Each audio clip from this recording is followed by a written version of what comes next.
Já reparou como as HQs mensais ficam feias na estante? Resolva agora esse problema e ainda proteja, valorize e organize sua coleção com os boxes exclusivos da Case in Case. Olá, pessoas! Desde que a cronologia se tornou algo importante nas histórias em quadrinhos em meados lá da Era de Prata, as editoras sempre sofreram para criar pontos de entrada de novos leitores. Quem já lia, continuava lendo. As histórias iam se conectando, continuando se tornando cada vez mais complexas, dificultando cada vez mais a entrada de leitores novatos em seus respectivos universos. Diversas vezes, a DC lançou novos títulos e minisséries justamente com a proposta de abraçar esses novos leitores, com níveis variados de sucesso em si e níveis mais sutis no objetivo verdadeiro da editora, fazer os leitores, ao terminar a nova revista, partissem para a leitura dos títulos mais consagrados, onde estavam alocados os maiores artistas da casa. Esse objetivo específico batia na barreira já citada, pois os leitores concluíam uma leitura de uma história concluída em 12 números e não tinham interesse em partir para uma leitura que não possuía fim à vista a partir de um número com 3 dígitos já de numeração. Ninguém terminaria a leitura da série do Arqueiro Verde com 10 números e pularia para a Liga da Justiça 143. Dessa forma, ficou claro que era necessário criar um cenário propício para esse movimento. Era necessário que todas as revistas estivessem em pé de igualdade e que o universo fosse coeso, com menções ocasionais a outros personagens, locais e eventos. Dessa forma, os leitores poderiam fazer o salto de forma mais simples e muito mais interessante. Estava claro que era necessário um reinício geral da editora. Estava claro que precisavam do ponto de ignição. Assim como as sagas anteriores já comentadas aqui no canal e diversas sagas posteriores, o grande arquiteto por trás do ponto de ignição foi Geoff Johns, que teve uma baita sacada ao escolher o personagem que iria protagonizar esse evento, Barry Allen, o Flash. Essa escolha se deve ao fato de que o Velocista Escarlate era um grande querido dos fãs antigos que o viram morrer na crise das Infinitas Terras e haviam acabado de recuperar o herói com a revista Flash Renascimento, do mesmo autor. O personagem estava na boca do povo, com vendas interessantes e olhares curiosos para ele e um passado que propiciava um gancho simples para reiniciar tudo. Ao longo da revista do Flash, o herói acaba por ver o reflexo de sua mãe em estilhaços de um espelho do Mestre dos Espelhos, um de seus vilões clássicos. Essa visão deixa o herói encucado por diversas histórias, já que a morte da mãe foi o evento mais marcante de sua vida, que moldou totalmente o presente do herói. E, apesar de saber quem é o responsável pelo assassinato, Barry nunca arriscou usar seus poderes para voltar no tempo e impedir o crime. E por várias histórias, vemos o personagem sucintamente ponderando essa questão, pois Nora Allen não era uma figura importante da história do país ou do mundo, quiçá do seu bairro. Que consequências profundas uma mudança mínima no evento de uma casa de subúrbio estadunidense poderia causar? Decidido, Barry decidiu arriscar, e assim o palco estava pronto para o ponto de ignição. O Ponto de Ignição foi, sem dúvida, uma saga que, pro bem ou pro mal, de fato mudou tudo no universo DC. Você percebe uma nítida diferença entre o que veio antes do Ponto de Ignição e o que veio depois. E muita gente não gosta do que veio depois, mas deixaremos para comentar as consequências e tudo que ele mudou em outro momento. Por agora, vamos falar dessa história em si. E o roteiro, como já foi dito, é do Geoff Johns e a arte do Andy Kubert. A sinopse todo mundo já conhece, né? O Flash acorda em uma realidade toda bizarra, em que tudo é diferente, e ele tenta voltar para a realidade normal com a ajuda do Batman dessa terra e com outros heróis dessa terra que são totalmente diferentes dos heróis da nossa realidade tradicional. Eu acho que o grande problema de Ponto de Ignição é, de fato, a sua duração. Ser só 5 números complicou muito o andamento da revista. Porque vamos considerar que o número 5 é a conclusão, né, o fim da história, então tem que amarrar tudo. E o número 1 é a introdução de tudo. Então são 3 números para desenvolver todos os conceitos. E esses 3 números não só serviram como base a própria saga Ponto de Ignição, mas também impactou bastante os outros quadrinhos, porque rolaram vários derivados do Ponto de Ignição, e alguns tiveram histórias interessantes, outros tiveram histórias meio mais ou menos, mas todos também ficaram limitados a só 3 números, porque não podiam começar a contar essa história sem que o povo já soubesse o que é o Ponto de Ignição, e não poderiam se estender além do 5º número, que era quando a história ia acabar, e iria começar de novo a nova iniciativa da DC. Então, essa limitação complicou muito o Ponto de Ignição e os derivados. O bônus de ignição em si foi complicado porque é um universo muito grande e é uma história que, apesar de ser do Flash, ela é muito acelerada em vários sentidos, especialmente o fato de que as coisas se resolvem muito rápido. Você não tem a sensação de que pouco a pouco as coisas estão se encaminhando para um final, para uma grande apoteose, que dá uma sensação de que realmente tudo tem pro cacete. O Geoff Johns é muito bom em realmente fazer sentir que o mundo tá indo pro cacete, o mundo está prestes a cair do abismo. Mas você não sente que ele tá de pouco em pouco, a cada capítulo, mais próximo do abismo até chegar lá. Você só sente que ele tá dando um tropeção e caiu de vez quando você chega no final, sabe? A coisa é muito acelerada. Então, em um número, o Flash conhece o Batman dessa terra e eles já são amigos, já são de boa parceiros e tal. O Batman concorda, acredita no que o Flash é e topa a ideia dele de fazer ele recuperar os poderes e tudo mais. Então, é muito apressado, sabe? Eu acho que se fosse uns 6 números, se bobear 8 números, cara, eu acho que o andamento poderia ter sido muito melhor, especialmente se não fosse um número regular de páginas num quadrinho do DC, sabe? Se fosse um quadrinho com mais páginas, com uma quantidade especial, num formatinho um pouco maior, não necessariamente o tamanho da revista em altura e largura, mas comprimento, sabe? A história ser um pouco maior, ter mais páginas, eu acho que o quadrinho só ganharia e seria realmente muito melhor. Eu não sei se ele teve 5 números por conta do roteiro mesmo, que eles acharam que era o suficiente, ou se era por conta de ser uma exigência do calendário, né, para o lançamento de 102, mas o ponto é que 5 números ficou muito apressado, a história é muito corrida, você às vezes se atrapalha e tal, você quer ver mais personagens e não vê, e eles não têm derivado, não tem um especial só pra eles e tal, então você vai ficar sempre se perguntando. E apesar de ter sido legal do ponto de vista de que gerou uma série depois que infelizmente não foi concluída aqui no Brasil, você não fica com aquele gosto de eu queria ver mais desse mundo, e muita coisa foi acelerada demais e tal, então personagens se desenvolvem muito rápido e as coisas são apresentadas e concluídas muito rapidamente.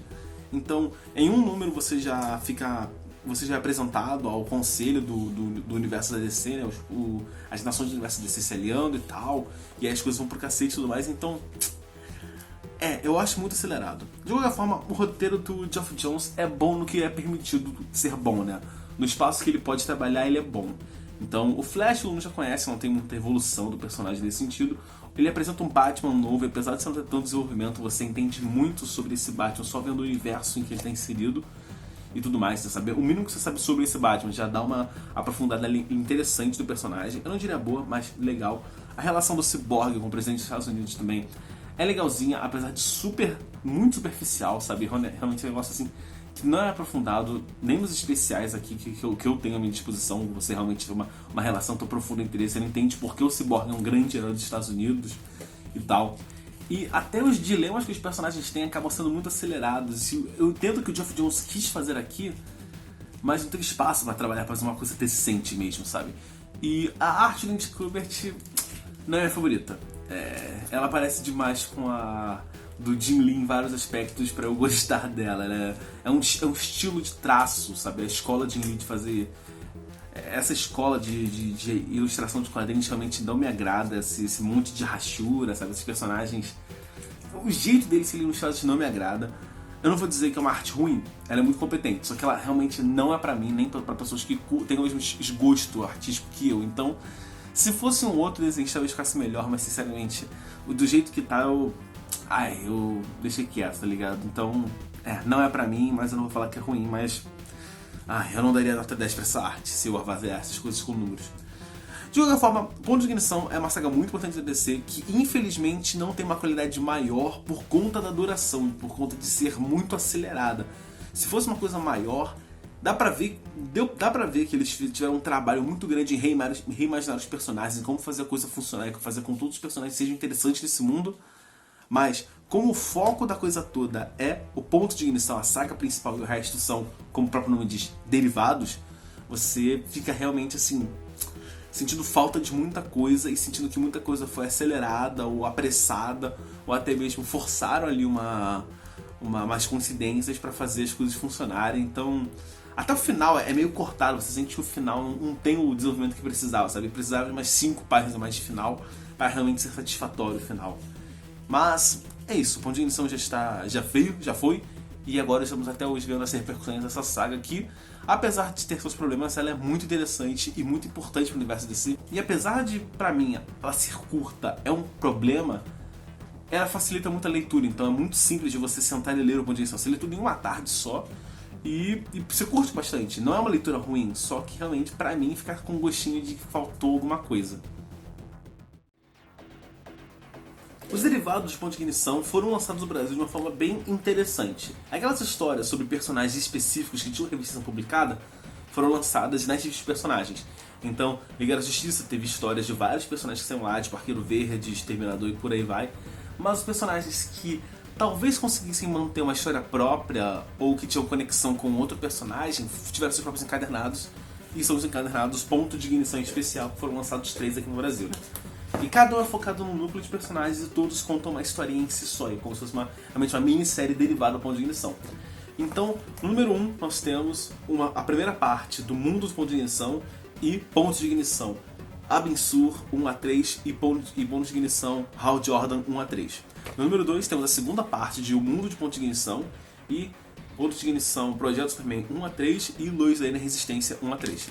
E no último, temos a conclusão da história O Mundo de Ponto de Ignição, o capítulo 3, e Batman Cavaleiro da Vingança 1-3 e Desafiadores Groissos Voadores 1-3. Então vamos lá, do que se trata a historinha O Mundo de Ponto de Ignição? É sobre uma garota, a Tracy 13, que teve a família morta na invasão da Inglaterra e só sobrou ela e seu pai vivendo com o remorso da morte dos seus irmãos e cônjuge, dos dois rapazes mais novos e da mãe da família. E a garota ela acabou seguindo um caminho das artes místicas junto com a sua mãe, tentando realmente a conseguir mais poder para impedir que coisas ruins acontecessem, enquanto que o pai se envolveu na Colmeia, que é uma coligação de vários líderes e seres influentes do universo DC, que estão decididos a dar um fim à guerra de vez com medidas extremamente drásticas. Então é sobre o pai seguindo o caminho da ciência e focado no fim da guerra de vez, e a filha tentando impedir isso, achando forças no meio do universo DC. A historinha em si, cara, ela começa legal, aí desanda um pouco, no final desanda bastante, e eu fico bem... O roteiro é do Rex Ogle, um cara que eu nunca ouvi falar, e o desenho são do Eduardo Francisco e do Paulo Siqueira. Olha, a arte é legalzinha, é competente no que se propõe, mas realmente, apesar da história ser sobre a Tracy 13 e o pai dela, o grande foco desse quadrinho foi ser um grande cartão de entrada para o mundo de Ponto de Ignição, porque a garota vai viajar pelo mundo inteiro, vai conhecer muita gente, mas vai ser passagens tão curtas que você só vai ficar com um negócio de: meu Deus, esse é o fulano, eu quero ver sobre isso. Onde está o especial dele? Ah, na loja de quadrinhos mais próxima de você. Então você sempre vai ter aquele gostinho muito leve de quem é o personagem, de o que está acontecendo, de quem são eles, mas nunca não vai ser nada aprofundado, e a resolução é bem idiota, é bem... Então, o mundo de Ponto de Ignição, leia só pra conhecer os personagens e depois correr atrás dos especiais que você quer ler. Agora, pra mim, o melhor de todos é o Ponto de Ignição Especial Volume 1, por conta do foco nos Lanternas Verdes. E não é só pelo fato de eu gostar muito dos Lanternas Verdes, mas sim porque eu achei realmente a história muito legal. A do Abin Sur é muito, muito, muito boa, e a do Hal Jordan é muito boa.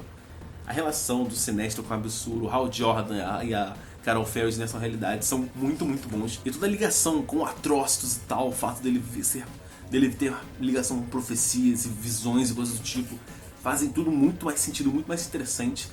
Ainda mais pra quem, assim como eu, leu há pouco tempo tudo do Lanterna Verde, então sabe essa ligação mística que o personagem tem. O Projeto Superman é legal, mas, sei lá, parece meio largado. Lois Lane Resistência é mais interessante, mas só vai ser realmente legal pra você se você tiver o especial da Mulher Maravilha que saiu na revista da Liga da Justiça, que eu infelizmente não tenho. Então você precisa ler aquele especial para ver realmente uma aprofundada maior nos conceitos apresentados na Lois Lane Resistência. Mas também é bem legal, mas acima desse está Batman Cavaleiro da Vingança. Cara, Desafiadores Groissos Voadores é legal, tá? Legal. O número 1 tem arte do Michael Chanin, então o número 1 é bem legal. O número 2 e 3 é só legal, tá? Tem uns conceitos legais, mas também não é nada tão maravilhoso. E Batman Cavaleiro da Vingança é muito mais legal porque você fica realmente salivando pra ver mais dessa Gotham. Porque esse Batman é muito bom, esse Pinguim é muito bom, esse Coringa, o Comissário Gordon, toda a Gotham é maravilhosa. Você fica muito intrigado pra ver mais sobre isso, porque os personagens são muito bons. E, cacete, é muito maneiro. se fosse, tipo, só essa história do Batman que a vingança, como eu tô falando do encadernado em si, o Desafiadores e Grossos Voadores cai um pouco a nota geral, mas o Batman mantém ela lá em cima. Enquanto que aqui do Lanterna Verde, as duas são muito boas, então a nota tá lá em cima. Se não fosse pelos Grossos Voadores, a nota seria tão boa quanto a do Lanterna Verde, porque são muito, muito bons mesmo. E é claro, não é porque o nome do personagem tá no título que vai ser focado nele. Então, por exemplo, tem o Desafiador e os Grossos Voadores, tá? Você sabe que vai ter o Asa Noturna, mas tem outros personagens aqui que serão apresentados na história do Desafiador. Mesma coisa, do Batman vai ter outros personagens. Algumas vezes que você nem imagina que estivessem lá. Mesma coisa do Superman, do Lanterna e tudo mais. Então, vale muito a pena pegar esses encadernados para conhecer esse mundo e ver realmente como as coisas são diferentes e interessantes. E é um exercício de imaginação muito maneiro nas mãos de criadores realmente interessados em contar boas histórias. Porque o pessoal do mundo do Ponto de Ignição é bem mais ou menos. Você está realmente muito pouco inspirado, ou se bobear até nada inspirado em contar essas histórias. É inegável o sucesso dos Novos 52 do ponto de vista editorial. Foi o ponto de entrada perfeito para milhares de leitores que conheceriam as lendas da editora revigoradas e atualizadas para o mundo moderno. Porém, também é inegável que essas novas versões das lendas desagradaram os fãs mais chiitas da editora. Muitos voltaram a acompanhar o universo DC só com o fim da fase em 2016, com a fase Renascimento. E não é difícil achar radicais que até hoje, mais de 10 anos passados dos Novos 52, ainda dizem que foi o fim da DC como conheciam. E de fato, a cada mudança em um personagem, a versão antiga fica para trás. Mas eu pelo menos não penso que ela morra. Ela serve de base para o que está por vir. E todos sabemos que nada é para sempre nos quadrinhos, e muitos personagens voltaram ao seu status anterior com o tempo. Mas alguns mudaram de forma irrecuperável, e a maioria destes é elogiado até hoje pelas mudanças. O Ponto de Ignição é uma saga memorável sem dúvida, e de fato inesquecível, tanto pelos fãs que sempre comentam ela, seja em rodas de conversa, em grupos do Facebook ou WhatsApp, quanto pela própria editora, que adora revisitar os personagens, locais e mundos criados nessa saga. O que quer que seja que o futuro reserve para a Editora das Lendas, podemos ter certeza de que o Ponto de Ignição se tornou um novo clássico, que sempre trará leitores curiosos para esse multiverso suntuoso que tanto adoramos. Eu espero que você tenha gostado do vídeo, eu vejo você no próximo e falou!